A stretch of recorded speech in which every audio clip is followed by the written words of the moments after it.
Sono davvero impressionanti anche le immagini e la rapidità con cui... Thank you. Well, fantastic slides as well.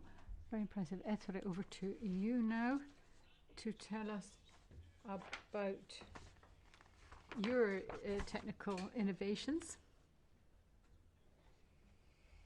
Yes, well, we'll try to be even quicker than the 7 floors because we're very far behind. I'm just going to speak to you briefly. First of all, thank you. I appreciate this invitation very much. It's a privilege to be able to exchange views with such expert people. Although there's obviously not much time for the exchange of views, but at least we can give you some of our input. I represent a social cooperative.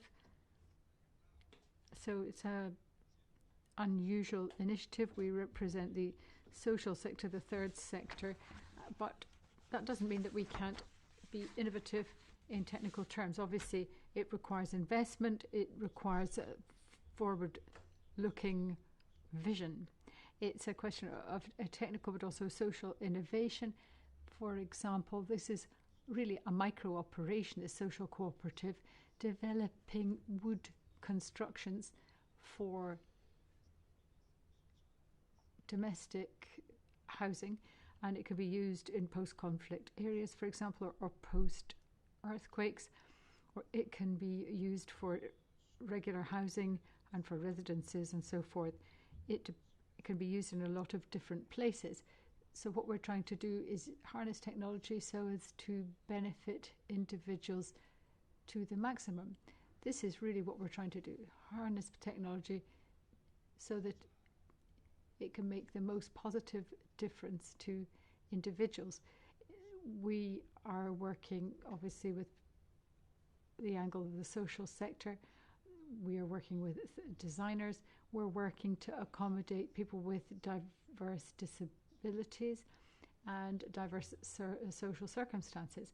A number of years ago, nobody would possibly have thought that this kind of initiative on the part of a social cooperative would actually be successful or would even be able to survive, because construction enterprise was always based on a completely different paradigm. But since 2006, we've been working as Legno Sinergia, Wood Synergy, and this is a project which has been successful. As I say, we were forward-looking.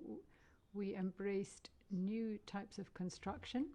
We've been working closely with people from the University of Bologna. Everybody has invested a huge amount of time, effort and passion into our work. And this has meant that the system that we have put together and the construction system, which is basically based on panels, is quite unusual.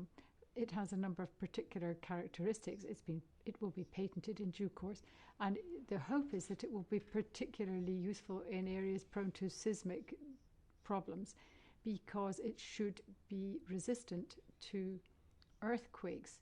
If you look at these pictures here, these are the consequences of an earthquake on wooden buildings, and you'll see that they are all at some considerable angle, and that is because of the fact that the main structural load-bearing pillars have been damaged. So our approach started from a new angle and was basically very simple.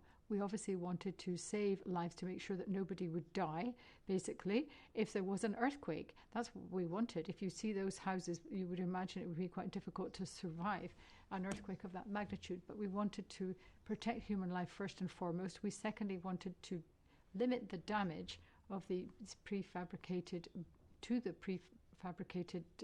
constructions.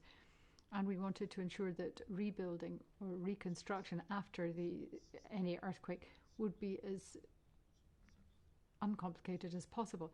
Therefore, we've got a panel approach.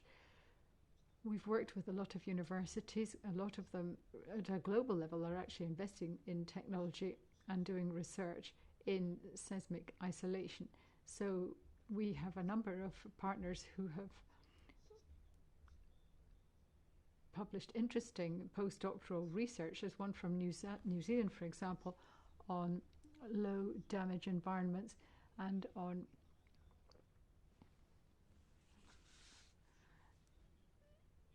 initiatives that we've worked on in Italy. We call it Synergy Wood because we feel that it actually ties in with so many different aspects of life, and it can be used in different ways and in different locations. So it brings together a lot of different strands in the construction industry.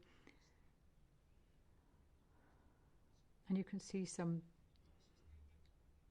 of the things that we've done together with Bologna University. So the aim is to build in wood using panels which are reinforced and strengthened. There is protection so that in the event of an earthquake there is no damage to the actual structure, and so that any seismic forces are dissipated through the wood, which has to be put together in a certain way in order to diffuse the shock. So the panels are structured and composed in such a way as to diffuse the seismic shock. That is the way in which we are best able to generate added value in an area which is very prone to earthquakes and where even wooden buildings have been substantially damaged because of the seismic shocks. The buildings you saw before obviously wouldn't be habitable any longer, but these buildings might suffer some damage, but it should be easy to repair them, so they should be available to be re-inhabited after not terribly long. So we wouldn't need to have people out of their houses for ages. So these structures have a degree of elasticity and flexibility built in.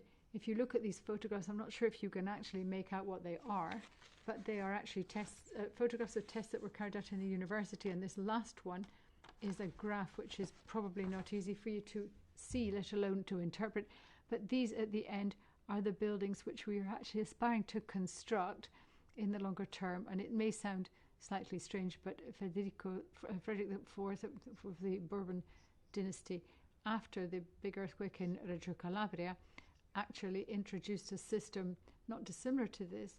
His view was that if you could actually have wooden structures in the center of the buildings, the core of your building could be wooden, then you would actually be able to produce a building which would be much better resistant to earthquakes. So we can't patent this because Frederick IV did it decades before us.